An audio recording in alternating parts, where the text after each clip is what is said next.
Hey guys, welcome back to our channel. I'm Bella. And I'm Ruby, and we're the owners of Love & Co Candles based in Palm Springs, California. We make lifestyle videos of the behind the scenes of our candle business and entrepreneurship.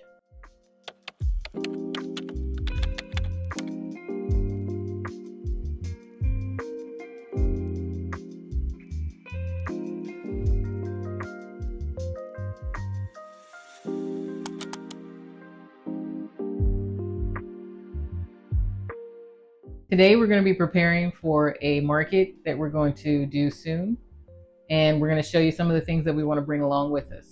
In a previous video, you may have seen that we picked up some signs that we plan on customizing for the craft fair, but we also thought it would be fun to bring along some additional items outside of just the candles and wax melts and room sprays that we plan on bringing. We started with the idea of using branded tote bags for our gift bags when people purchase from us at our markets, and we thought it would be a good idea to have additional branded merchandise for you guys to purchase as well. We wanted to find items that would match our brand colors and also be something that people actually want to use. We landed on t-shirts, hoodies, the tote bags that will be our gift bags, keychains, water bottles, and some drink koozies for this first show. We also plan to bring these items to our website because we know that not everyone will be able to make it to our markets. Now, this isn't a tutorial because we really haven't mastered using the Cricut machine, but we are going to use that today and customize some of the items that we plan on bringing with us. I'll also be utilizing my Glowforge, which is a laser cutting machine to engrave on the keychains.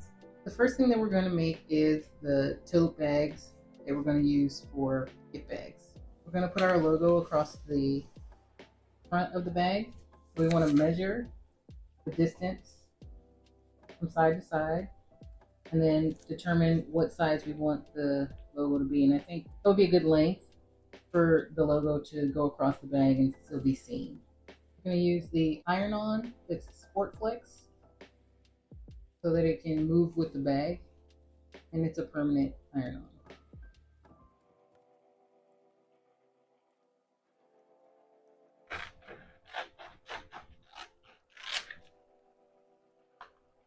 We're just going to cut off the section that we need to complete the one bag. We're going to do them in a big batch, but we just want to show you how we're going to complete this one.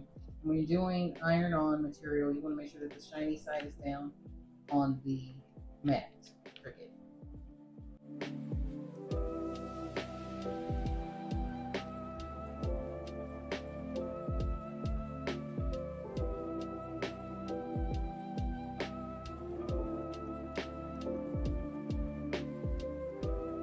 Just want to make sure that this stays down because this mat needs a little more stickiness to it.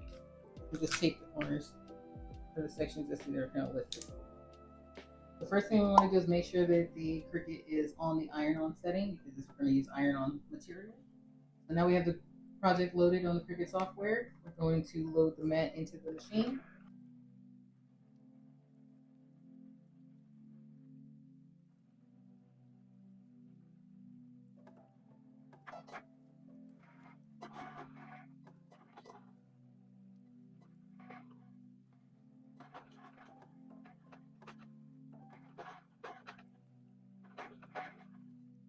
Now we can unload the mat from the Cricut. Move this so we can start the weeding process. So these are weeding tools. What it is you take off the reverse of the print that you just cut out. Our logo is here. We're going to remove everything outside of that. I'm going to take the sharp end of this. I'm just going to remove everything that's not what you're trying to keep. And you just want to be careful that you're not pulling off any of the letters that you.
Now we're gonna let that cool. Our vinyl is cool now, so we should be able to do a peel. And everything should stay exactly where it's supposed to. Ooh, how satisfying. Okay, and now that didn't take any time at all. And now we have a bag with our logo on it to hand out to customers when they purchase a candle. Now when they walk around the show, they'll walk around with our logo showing. So we have some transfers that we had made of our logo. This is what we're going to use to personalize the water bottles. We're going to do monochrome, so it'll be black on black, and then we'll do the beige with the beige logo.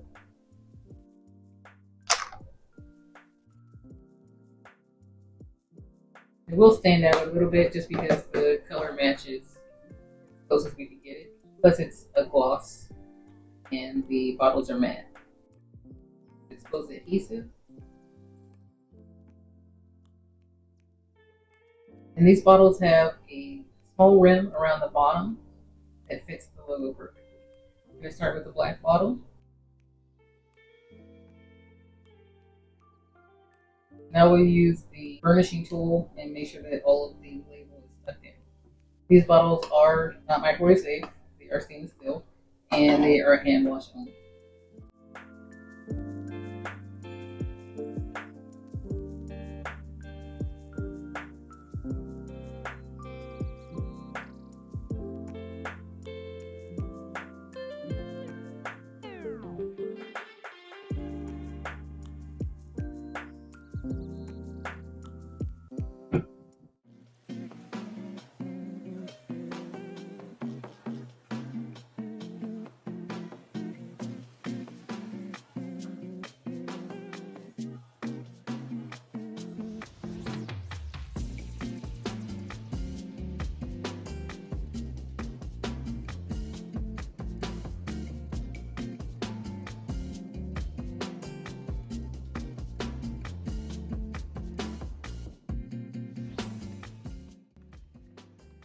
Here we are engraving our logo into the keychains using our Glowforge. If you're unfamiliar with a Glowforge, it is a 3D laser printer that can cut, engrave, and score different types of materials. These keychains are like a hard plastic, so it only took a few minutes for the Glowforge to engrave them, and here's how they came out.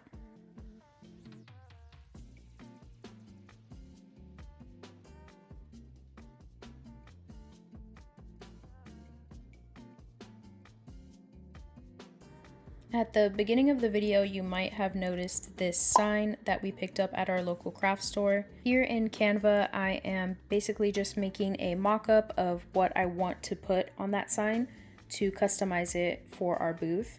I decided for this sign that I wanted it to be all of the QR codes for our social media, so that's what I'm doing now.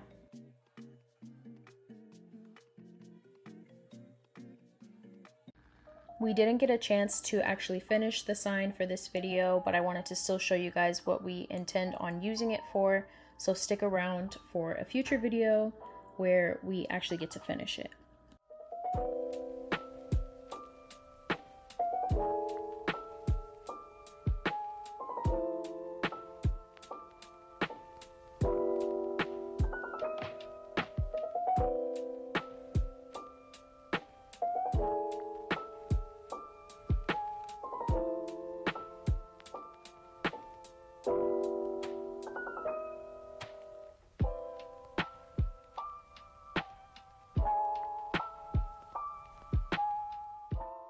I know this may look like a lot of links, but I do plan on turning them all into one QR code that you can scan to take you to all of our social media to make it easier on people.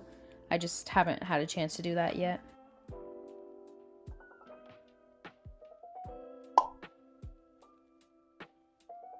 Alright guys, that's everything that we have for you today.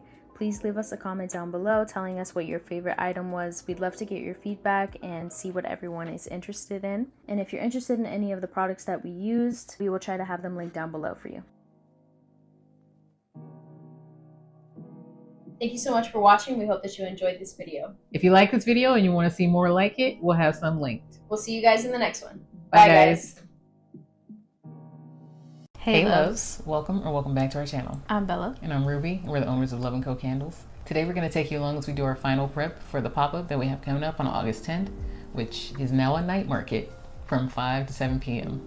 5 to 9. 5 to 9 p.m.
my time and I don't mind, you know, I just wanna be there. I wanna be there, be there.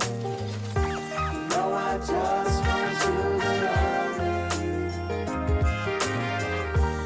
even when the skies are gray.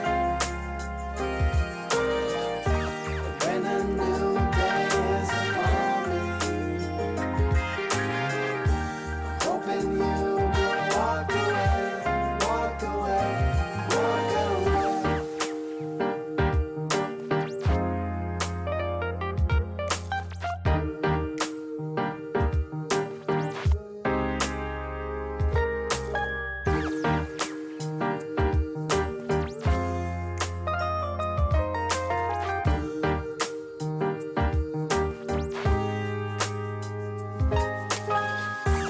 No, I just want you to love me, even when the skies are gray. When a new day is upon me, hoping you will walk away, walk away, walk away.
Thank you so much for watching. We hope that you enjoyed this video. And if you did, we hope you'll like, share, and subscribe.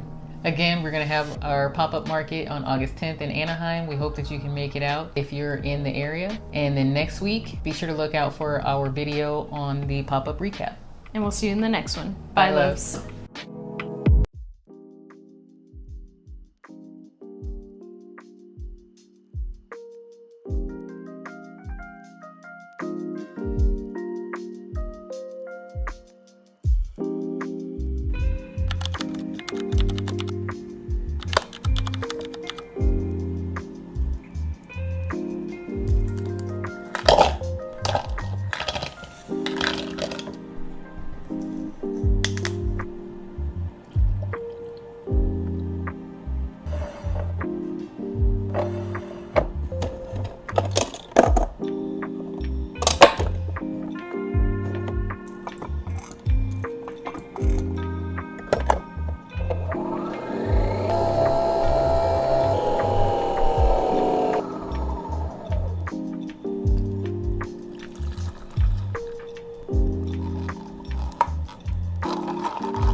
Can you feel the light above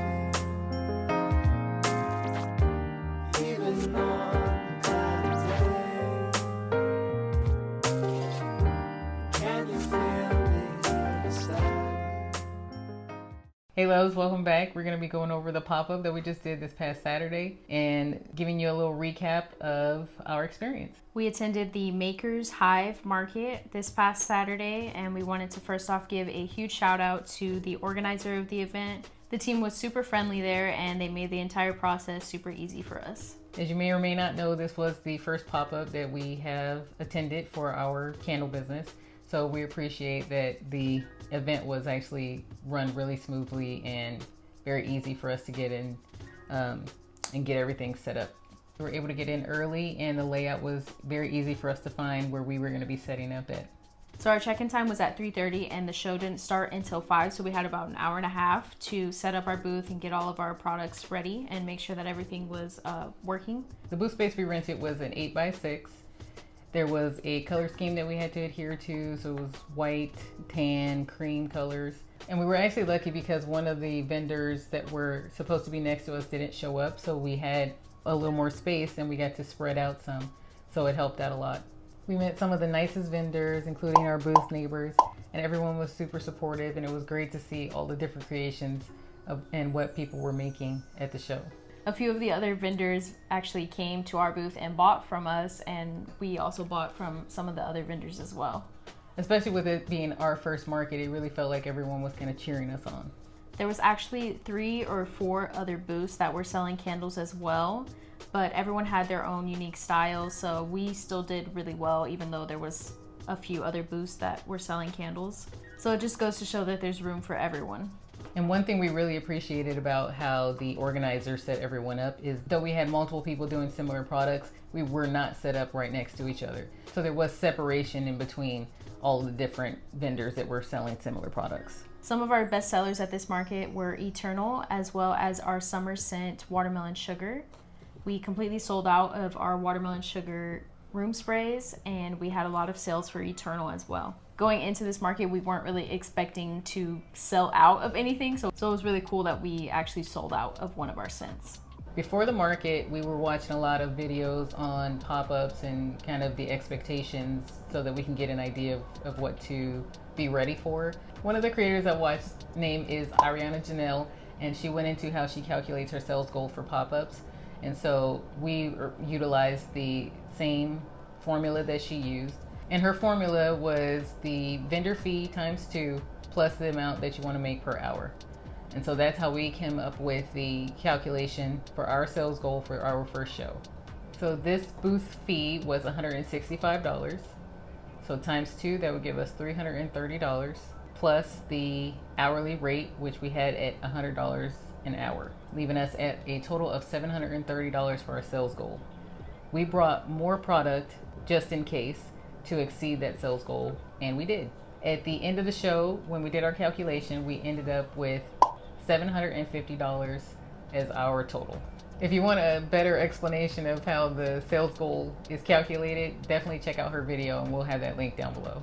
So we did really well for this show, much better than we were expecting for our first market. So we definitely want to try and do another show with the Maker's Hive Market again. After the show, we were excited to see that we had gotten 2 more orders online from people who had attended the event, and they let us know that they loved our products while they were walking around the show, and then they got a chance to order it afterwards. So that was exciting for us. And we want to thank everyone who came out and supported us. We had a lot of family members that came out and attended, and they went to all of the other vendor booths and bought from a lot of the vendors that were presenting there. So we want to thank our family once again for coming out and supporting us and always supporting us in this endeavor. So that's a wrap on our first craft fair experience. We really hope that you enjoyed hearing about the experience, and we can't wait to share another one with you. Thank you so much for watching. We hope that you enjoyed this video. And if you did, we hope that you'll like, share, and subscribe. Tune in to next week's video where we're going to show you how we created our DIY foldable checkout stand. We'll see you in the next one. Bye, loves. Woo! Woo! Woodchucks, yeah! Some way of keeping our candles from melting. The service there was horrible. Very demeritsy.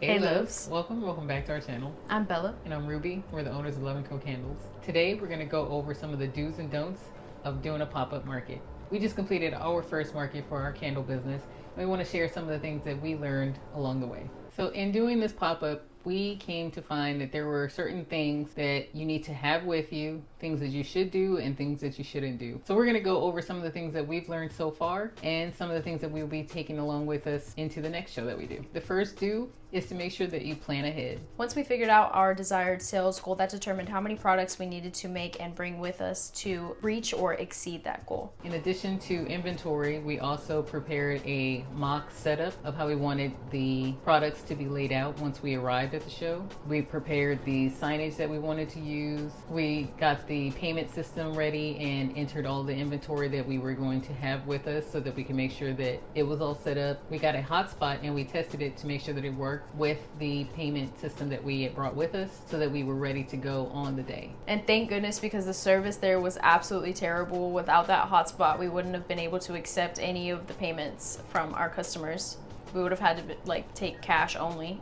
And a lot of people wanted to do tap to pay. Or Apple Pay or whatever. Organizing all of this ahead of time made it so that our day ran really smoothly. Our next do on the list is to engage with your customers. We found it really helpful to smile and say hello to everyone that was walking past our booth, and that kind of brought them in and got them curious as to what it was that we were selling. It's also important to have a little backstory behind your business. It's sometimes called an elevator pitch, but it just is a quick snippet.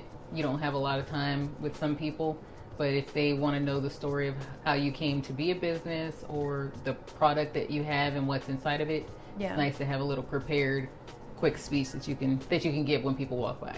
But don't be discouraged by the reactions that you may get from smiling at people. There was a few people that we smiled at and they kind of turned away quickly, and I wouldn't take it as any offense to you. Some people just may not be interested. Some people may be just a little shy, but just don't take it personal. Number 3 is give out samples. Depending on the business that you're in, this may not be feasible. But for us, having candles and room sprays, it actually worked out well for us to give out an actual sample. Not just for people to come up and smell the candles, but for something that they could take with them as they walked around the market. And even after the show, they could go back and smell our products and be reminded of our booth, and maybe even look us up on our website and order from there. The people who stopped by our booth were given the option between a wax melt and one of our 4 signature scents or a small tester room spray. Alongside the sample that we gave, there was a card that had our contact info and an incentive to purchase. So it was a free shipping, I believe, if they purchased something after the show. And we felt that it did really well and it got a lot of attention. Handing out the samples helped differentiate us from the other candle makers that were there, because we didn't see anyone else that was handing out any samples, and it helps people remember us after the show. Another do on the list is to try to set up a camera or your phone on a tripod and record your interactions. While you're going through the show, you may forget a lot of the things that are happening, especially if it's a busier show. Even if you don't have a YouTube channel or you're not posting it on social media, it'll give you something to look back on so that you remember how the day went, but it also will give you some history of the interactions that you're having with your clients or customers. If they loved a certain scent, if someone said something in passing and you just didn't quite get it, it can give you more information on what you should bring to the next show. So it's always helpful, even if you don't plan on using it for a YouTube channel or content. Now let's talk about some don'ts. The first thing that we recommend is to not overcrowd your space. A cluttered booth can be overwhelming for you, and it can be overwhelming for the people that are stopping by at your booth. If you keep it organized, it's going to be a lot easier for you to check people out and for people to find what they're looking for.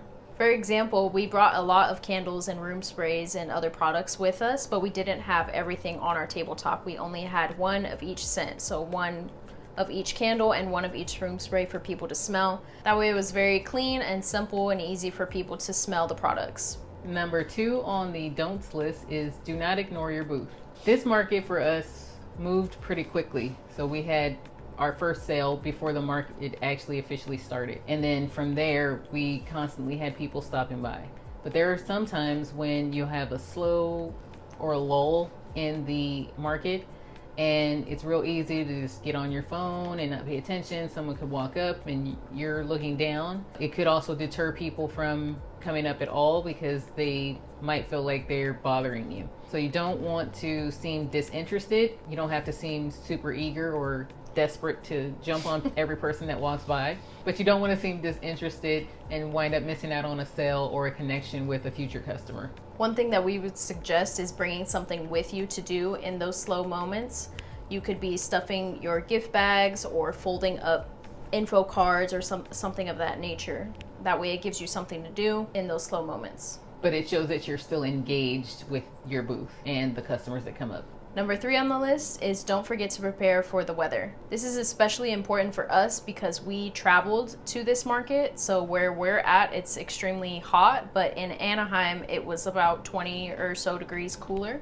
So it's important to make sure that you have what you need to keep your products safe and to make yourself comfortable at your market. If we were to do a market out here, we would have to have some way of keeping our candles from melting, literally, because that is how hot it is out here. Yeah, it's hot enough. It's at the melting point. Most days.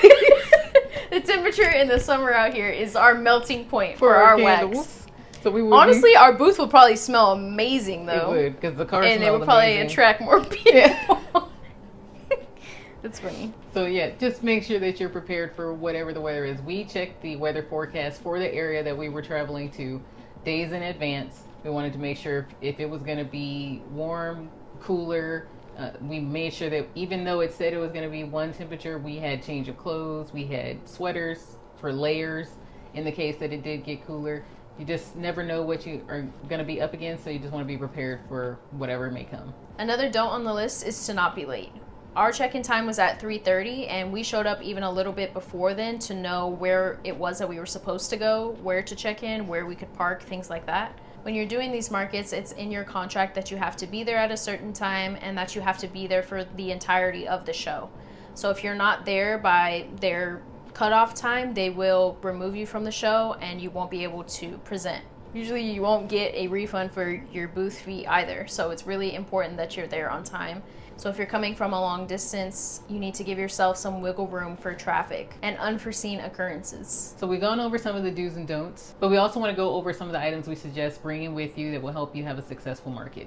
Luckily, we didn't need it for this show, but we do suggest a mini toolkit. We did leave it in the car, but it had a few different screwdrivers, some razor blades, a mini hammer, just some things in case anything was to fall apart on our setup. The next thing on the list was Velcro. We brought along some heavy duty Velcro in case any signs were to come apart or we needed to make sure something wasn't going to blow over from the wind. Next up is a battery multi-pack with different sized batteries. We had to bring battery operated lights to this show because it was a night market and they didn't provide electricity. So our lights already had batteries in them, but we wanted to make sure that we had backups just in case any of them went out. We also brought a first aid kit that had Advil, Tylenol, Band-Aids, just in case we needed to use it. When I was almost concussed at the show because she hit her head on the booth. Those Tylenol, very helpful. Hand sanitizer and rubbing alcohol. We needed the rubbing alcohol to clean our products off as they've been in boxes and traveling and moving throughout the show. They got dusty. We want to make sure that they are presented clean. We brought hand sanitizer because we are touching people's phones. They're touching our phone in order to complete their transactions. Just want to make sure that we keep everything as clean as possible.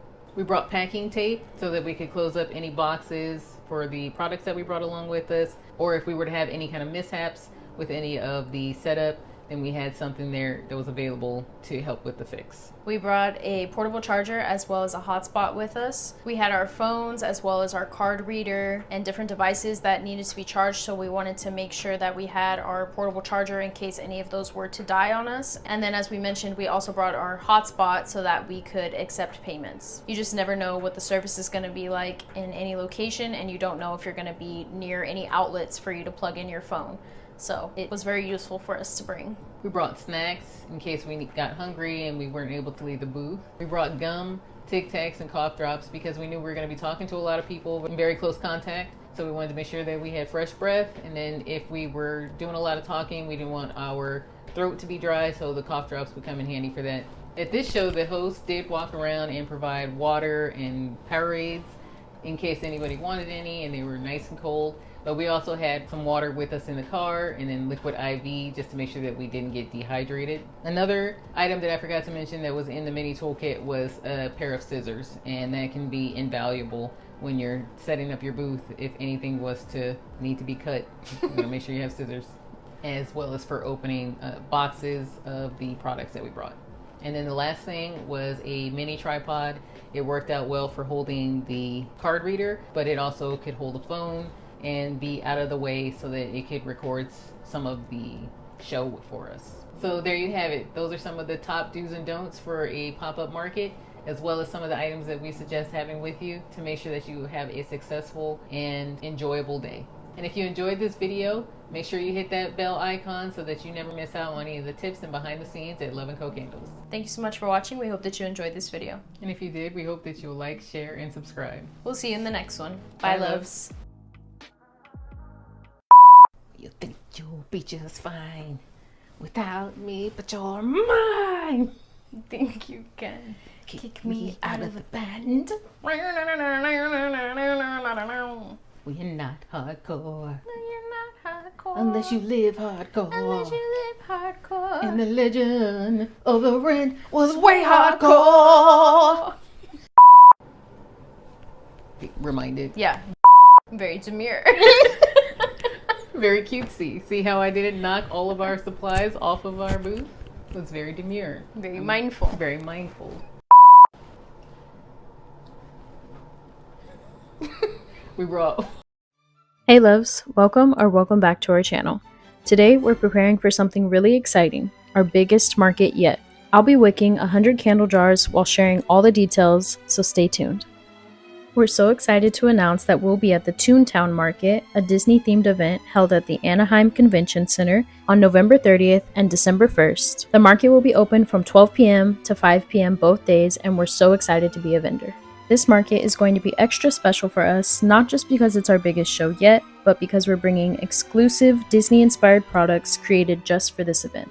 You can expect to see a pineapple Dole Whip inspired scent that will transport you straight to Adventureland, a Main Street inspired scent that captures the heart of Disneyland, plus candles inspired by your favorite Disney princesses and characters. We'll also have room sprays, wax melts, and even some limited edition merch that you'll only find at this event. And don't worry, we'll be bringing all of your favorite signature scents too. If you're able to make it out, we'd love to see you there. For now, we hope you enjoy watching us prepare all of our candle jars and room spray bottles to be poured for the market.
We made it to the Anaheim Convention Center.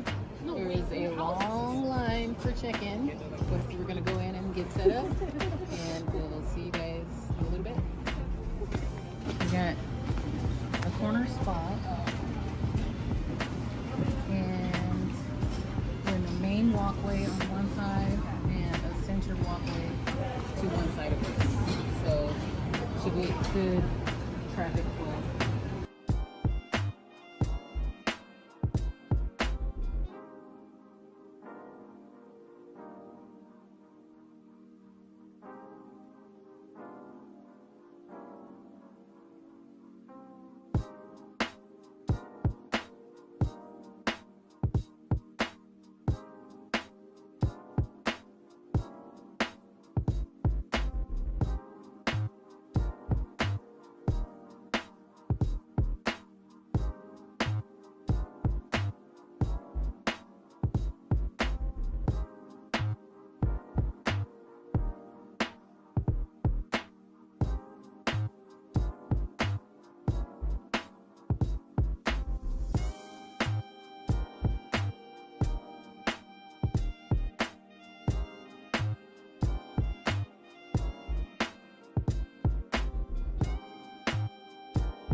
Hey loves, we're on our way to the Anaheim Convention Center for our first day at the Toontown Market. Yesterday we went and did our initial setup. We got all of the products out of the boxes and kind of set up how we want them. We got a little bit of a late start this morning though because we had to bring a few more things and we had to get ready. So we're on our way and we'll see you at the market.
All right.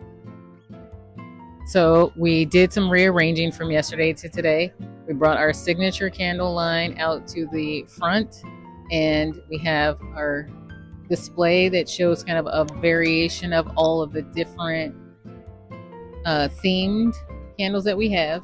So we have our custom made Mickey ear lids that I cut last night on Glowforge because I don't like to sleep apparently. And then we have all of our Main Street and different designs that we made all of the lid designs for and applied all of the labels that we made in gold foiled and poured all of the candles and room sprays to get this ready for the show. And then we of course brought our signature line with us today. So this is moved out from inside the booth and we moved it out to the front for people to kind of walking by can be kind of attracted to the view.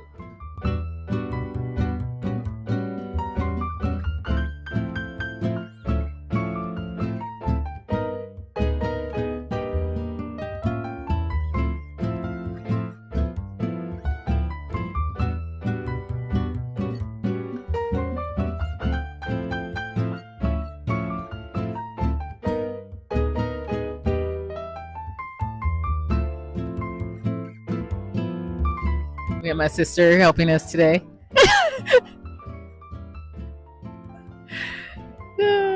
She's ready for pin trading. Now on this side is kind of where we are. We had 2 shelves full. This other shelf was full of all of the different sizes of these candles. So we have our smalls, mediums, and large. And then we have the deals that we're doing today because we are expecting to sell out of all of these.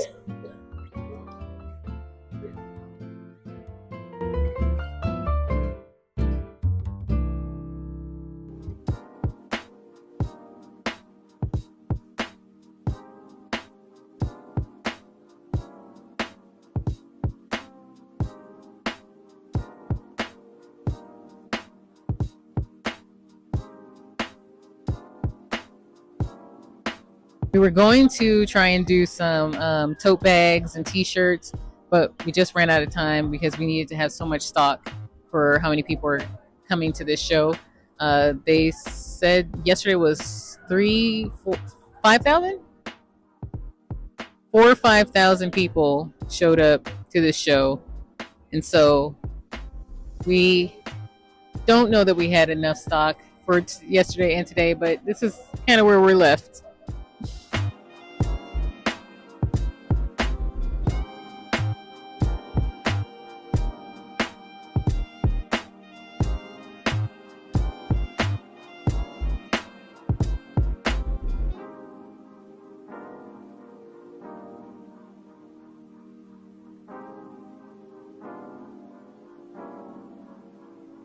On this table, we have our remaining body sprays. So we did our own theming or our own take on the Disney theme so that everything is a little more in the style of our kind of candle. So it's more neutral. It's got the golds. We didn't go with any real primary colors. So our displays, we don't have the cartoon version of the princesses. We did go with a little more artistic watercolor design for each princess that we put on a display.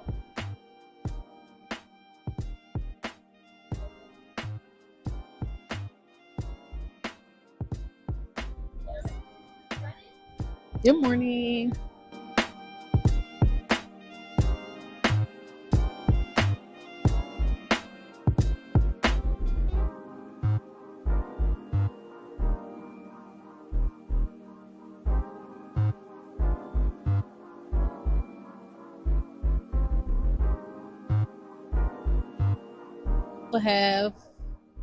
We have wax melts that we poured that are in the shape for different designs. So we have our Star Wars Mandalorian one. We have one that's for Moana, and then we have our Tiki kind of Dole Whip one. And so these are all shaped in the design for whatever their scent is for.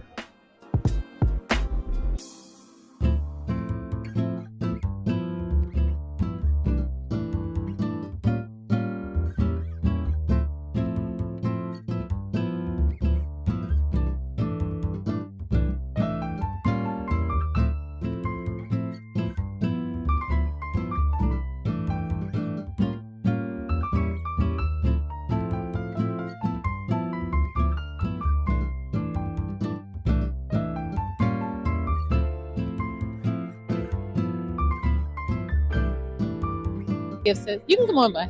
We're good.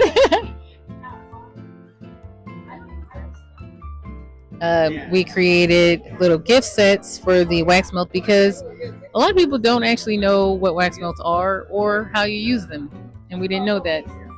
So we made some little sets so people can understand kind of like what it can be used, how it can be used, and so we just went ahead and boxed them up.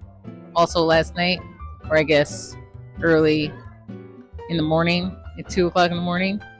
We have some of our signature line here too. This is a Disney themed event, so we didn't bring as much of our signature line as we normally would because we don't have kind of any Disney designs on those.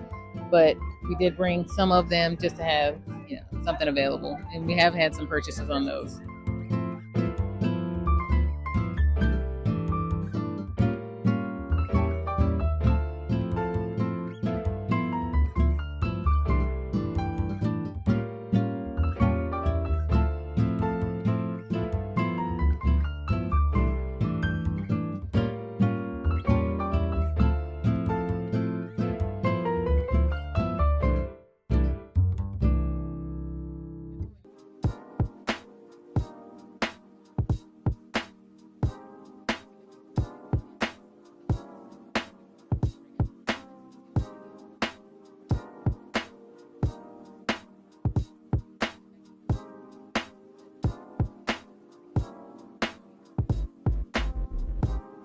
We have our matches here.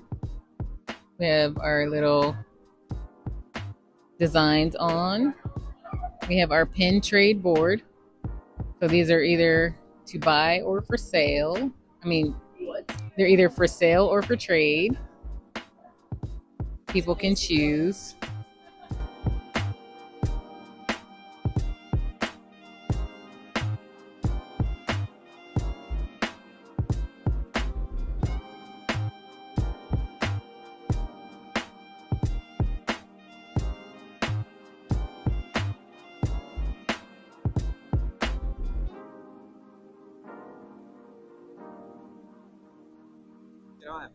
We have our matches.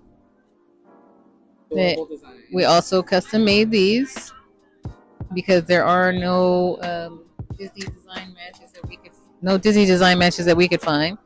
So we put on stickers of all of these and Mod Podged over them to make them more durable.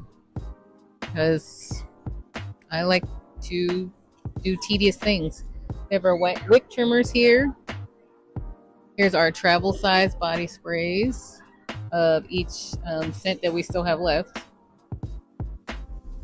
We have some giant wax melts that are our gingerbread scents, and this is more of our winter line that are coming here. And then these are with mica in them, so these little gingerbread men, the bag's getting a little messy, but when these melt down, the mica will release and it gives off a really pretty gold brown color. We have our candy cane lane. Smells so good. We did our signature collection wax melts as a 4-pack, or you can buy them individually. And then this is the large wax melt box section. End of day 2 at our Toontown Market. We are packing up to go home. Go to sleep.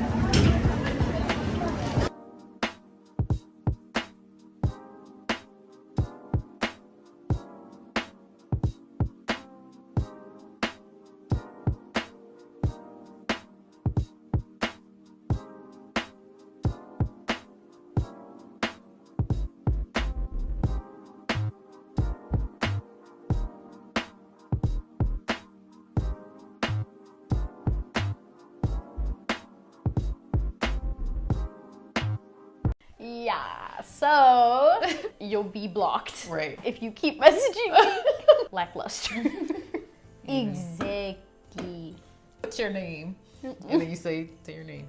Bella. And it'll be like, naughty! Wrap it up. Hey loves. Welcome back to our channel. Today we're gonna go over a recap of the 2-day market that we just did in Anaheim and go over some of the pros and cons of the show. So the first pro we would say is high foot traffic. For the 2 days, we would estimate there was approximately 5,000 people, but I would say for both days. Initially, they had assumed it would be about 5,000 people for both or individually each day, but I would say combined it was maybe 5,000 people. The first day was very well attended, and then the second day it drastically dropped off in the attendance. And then also going along with that was that the market attendees were ready to buy. They weren't I don't think that it was a lot of people who were there that were just window shopping or browsing. Most everyone that we saw had bags of things that they were purchasing, and there was an entrance fee, so the tickets were pre-sold and people who were going in with the intent of buying. Another pro was that since it was a 2-day market, we had more sales opportunities, and we even had some people that bought from us the first day come back the second day and buy from us again, since most of the product that we brought was exclusive to the show and more Disney themed. The third pro would be content creation. So when people were walking up to our booth, they were filming a lot of the time. So they were taking videos of our products, or they took, if they bought product, then they were taking videos of those products once they got home. So we were able to repost the videos of people who've tagged us or our products in their videos, as well as giving us content to shoot and to be able to use in different ways. Once we finish going through all of what we filmed, then we can use it for shorts, we can use it for Instagram reels, we can just kind of repurpose it throughout different social media. So we definitely got a good amount of footage having it be the 2 days as well. The fourth pro to the show was that we got real-time feedback from the customers who were buying from us, and we got to see which scents were more popular than others and which ones we may be bringing to the website in the future because they were so popular. Just with different branding, because we're not gonna go towards a Disney theme on our packaging as of right now, but we definitely like the scents, so we can figure out a way to incorporate them into our candle lines. The fifth pro, I would say, is the networking opportunities that we made. Other vendors came to our booth, and we went to other vendors' booths during the show, and we would have breaks in between customers coming in. So we did get to talk with other vendors and exchange social media and look for the possibility of collaborating in the future, but also just showing support for each other and trying to make sure that our businesses can continue to grow. And then the final pro that we'll mention today is the customers that came to our booth and that were there at the show. Because even if they didn't buy from us, people were very interested in our products. They were very complimentary and just really kind overall.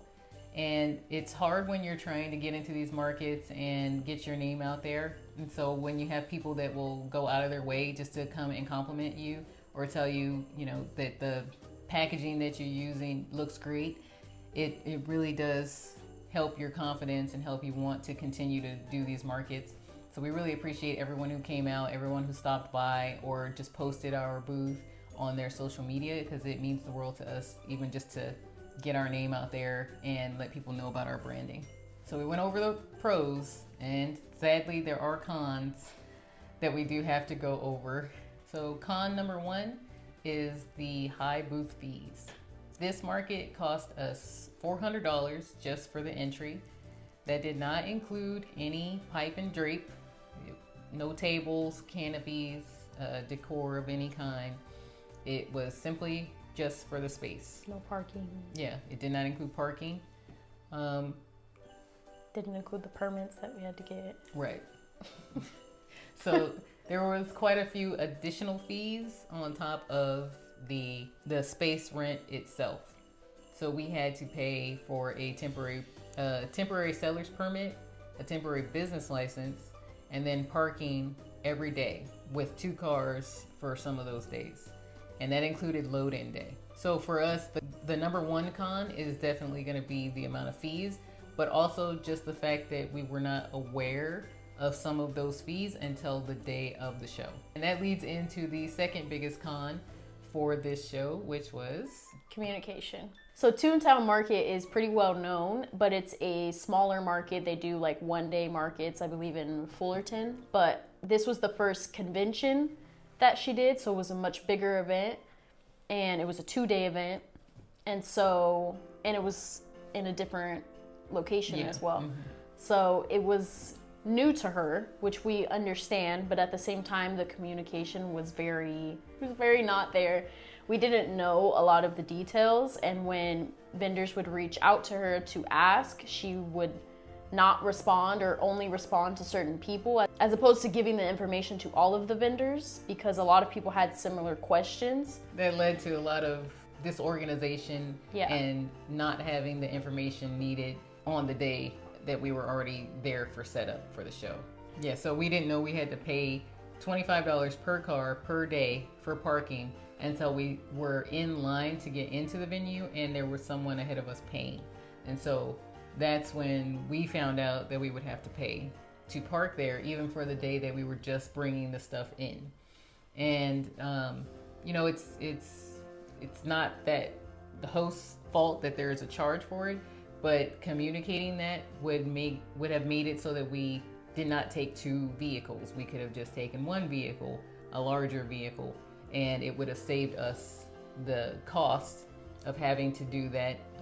It would have cut down on some of the cost of us having to bring 2 cars to make sure we could fit all the inventory and our booth setup items that we needed.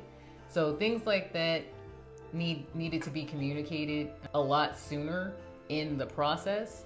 And one thing that we did when we started seeing so many vendors asking questions and not receiving answers was to try and reach out to the host with a list that we compiled of all the questions that were being asked from the vendors, so that the host could go through and possibly just make an FAQ and answer all the questions and post it to everyone, so that more information was given. But unfortunately, like we said, we don't know what was going on behind the scenes because it is a bigger convention, but that did make a lot of people very frustrated.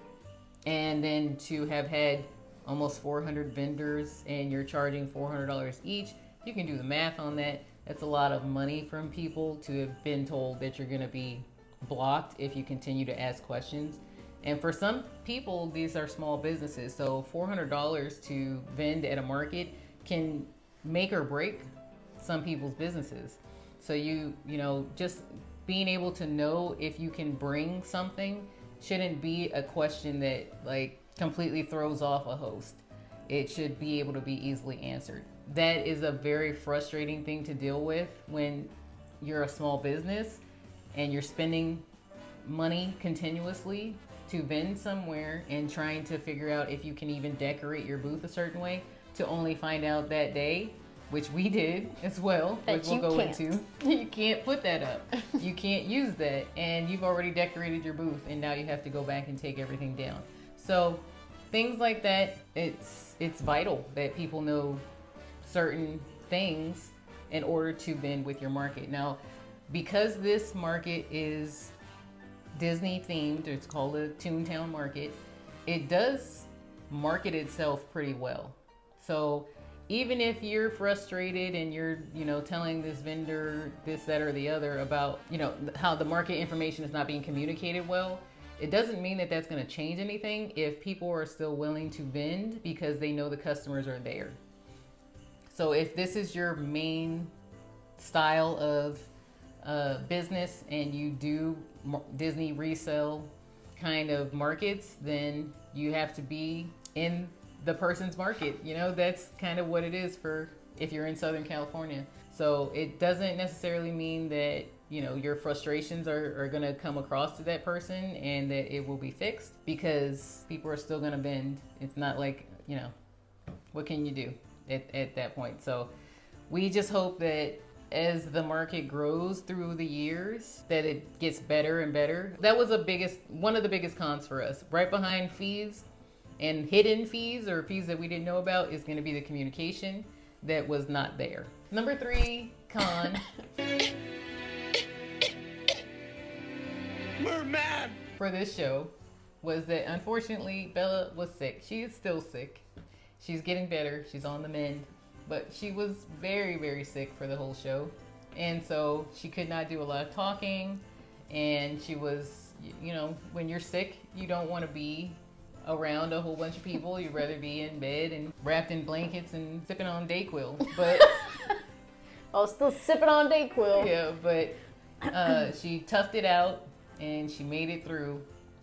She does all of the sales transactions. So she had to do all of the payments and keep track of any kind of items that didn't go into the actual system or whatever was happening. So while I was kind of restocking everything with my sister and just kind of mingling around with customers, and I would pack the orders, but her being sick was not a fun time. No. So that was definitely a con, because it was a lot of cute stuff there.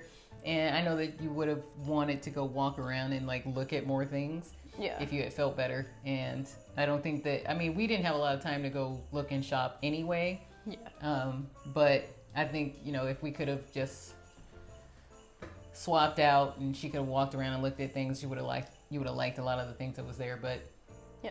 The first day we were so busy though, there was people constantly coming in and out of the booth that we didn't even have time to walk around. We barely had time to eat the first day. That's true. And that goes into the next one, which is physical and mental exhaustion. Oh. Yeah.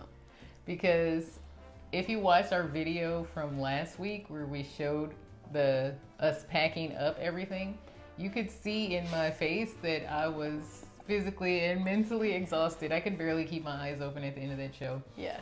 It was a lot of sleepless nights trying to make sure that we had brought enough with us to sell, because after that first day, we were really worried that we were going to be sold out by halfway through. And we did sell out of a lot of the sizes of products and scents. Yeah. So, it's a blessing, because we definitely did not want to bring back a bunch of stock, especially because they were market specific. But it was also a worrisome thing, because it's you can't just leave in the middle of the market. So we wanted to make sure that we had items that we were going to be able to sell in case we ran out of products. But the exhaustion is very, very evident if you watch us in the video. And we brought chairs, but we're standing, we're walking around the whole time. So it's very exhausting, even if it's a shorter market. And then just talking to people the whole time, and explaining what the product is, and meeting new people, as fun as it can be. It's a lot. Yeah, especially because we're both pretty introverted. So it's you have to, put on your Sasha Fierce personality and go out there and really be on. You can't just sit up there and hope that people are okay with you being an introvert and don't like being around big crowds when you're trying to get people to know what your brand is. So yeah, physically exhausting, mentally exhausting, but we got through it, and we still had, I enjoy it. I enjoy the markets. It's like having your own little store. Yeah. Another con was the sales variation. So it was a 2-day market, so we didn't know how busy it was going to be Saturday versus Sunday, and how much product we really needed to bring for both days. So on Saturday, we were super busy. There was people constantly coming in and out of our booth. So we were hoping that Sunday would draw the same crowds, especially since the tickets were pre-sale and they were, quote unquote, sold out. And there were supposed to be the same amount of attendees on Saturday and Sunday, but we could very visibly see that it was way less people on Sunday than it was on Saturday. And we think that part of that had to due with the fact that there wasn't really any kind of activities at the market. It was just vendors. There weren't really any food vendors. There was one food vendor. Yeah. There wasn't a DJ. There weren't any raffles like hosted by the show or special speakers or anything like that that would draw customers back again for a second day. Because you could really walk through and see every single thing within one day. You didn't really need to go both days. And the way they sold tickets initially was that you had one day, so you could buy either Saturday or Sunday, or you could buy for the whole weekend. And we believe that the one-day tickets sold out almost immediately, so there were less. And then you had to buy 2-day tickets. So if you really wanted to go, then you were going to buy the 2-day tickets, even if you didn't plan on going for both days, or if you were only going to go for a specific vendor the second day because maybe the line was too long the first day, or you didn't get a chance to see part of the show. But you could definitely see a very marked difference between day 1 and day 2, and that did lead to the sales being lower for day 2. But yeah, I think that had there been more to do, like there were so many opportunities there. You could have had even people dressed as characters. There was not even music. It was very quiet. Yeah. Like it was really just like the chatter of people walking around, and that was it. And then second day, because there was less people, it was less chatter, so it was even quieter. So some people brought like speakers of their own, so it was just like random music here and there. But I mean, Disney provides like some of the best soundtracks of all time. Award-winning soundtracks. Yeah, scores that, you know, people love for all of their lifetime. And we didn't hear barely a song, so that I think would have helped a lot. That I mean, just even for us, it would have been more entertaining to have seen. But that did give us an idea for if we did do another Disney market, and I was going to share it with you too. But we could have brought our own character actors. Who? Anybody. We could have. Dominic would have already said he would have done Dr. Facilier. He said he was going to do fake tarot readings and everything. That's hilarious. So we could have had our own character actors, just kind of. The cards will tell. The cards will tell. We'd have people over there for him more than the actual booth. Well, you know, everybody's always drawn to him. But yeah, we could have had character actors. We could have had people just kind of like going up to people in the booth. And they could have done so many things. Just, you know, hindsight, I guess. Yeah. But hopefully, like we said, if they continue to do this show, it gets better each year. And, you know, kind of just learn as you go. Our last con, which wasn't really that big of a con for us at this convention, was that there were other candle vendors there. We only saw 2 other candle vendors there, but they were very different from our branding and our candles. And each other. Yeah, and each other. Yeah, she had a few Disney things that we saw, but the majority of what she brought was it looked like her normal product line. Yeah. And the other one, good. And then the other one had Disney trinkets. I think they were like that were in crystals kind of embedded on top of the candles. So they seem more like candles that you're not going to burn. They're definitely going to be candles that you're going to kind of just like have. But all of the branding was very different from each other. We were nowhere near each other. Yeah. And, you know, it wasn't like any of us were having the same things. And I don't think either of them had the body sprays or room sprays like we had. Yeah. Or varying sizes of candles. So competition with other vendors was kind of high because there's a lot of vendors doing ears, a lot more vendors doing like cups, like the little tumbler cups and everything. So that was more competition in that regard. But I think for us, the competition was not really at this market because we were not in any way similar. So you could go to either one and still find something that you liked. Yeah. So I think that worked in our favor. But it can be a con at a lot of shows when you're having a lot of people with the same products. Yeah, who provides the same products for you as other vendors. But if everybody's using the same vessels, then it'll make it harder for you to stand out. But luckily on this one, the competition was there. There were, I mean, we're not going to say they're not competition to us, but they were just very different from us.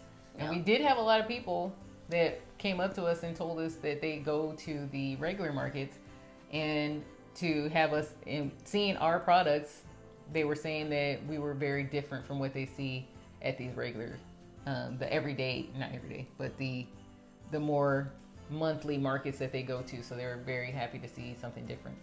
And if we did vend there again, we would change it again, because it's, we want to make sure that it stays fresh for everyone. We would have, you know, a different style or something that would be different. Unless people just really wanted a particular scent, I guess we would bring that back. Yeah, which they did love the pirates specifically. Even though it didn't smell like the ride, it did not smell like the water, which everyone asked about, but it just smelled so good. They were like, I don't even care that it doesn't smell like the water. We were gonna try to go for ones that smelled like rides at the parks, but we just decided to go a different route, and it worked out. It worked in our favor, so we're happy with the choices that we made. So would we do this convention again, or would we go to one of the one-day smaller markets in Fullerton with Toontown Market? The convention, I think, now that we know a lot more about how it goes, we'd be fine for the next one? Yes. For the next time, even though the communication was not there? We kind of figured it out, so we kind of know what to expect. Yeah, and we could be ready for it a lot sooner, and you know, adjust as needed if anything were to change. I don't know, in the next couple years or so, if they do it again every year, I'm not sure, but it's a possibility I would do it again because of the customers. Definitely because of the clientele that comes there. Yeah. And I mean, Disney adults are diehard. They go in for Disney, so and we love everything about Disney as well. So that is one thing to keep in mind. This market is for Disney adults. I do not see a lot of children there, and I did not see a lot of. There weren't a lot of products marketed for children either. Yeah, there was maybe like one or two out of the hundreds of booths that were there. But those were for like babies products. too. Yeah, like baby products. Yeah. Everything else was very much geared towards adults. Yeah. And that works for us because, you know, we have a product that is not geared towards kids. So if you ever plan on vending at this market, just know, have Disney themed items, even if that's not your norm. If you try to sell things that don't necessarily lean towards the theme of the market, then it may not do as well because people are there for Disney things. Yeah. So all in all, I would say good market. We definitely enjoyed meeting everyone. We did well at the market, and I think we would do it again. Yeah. In the future.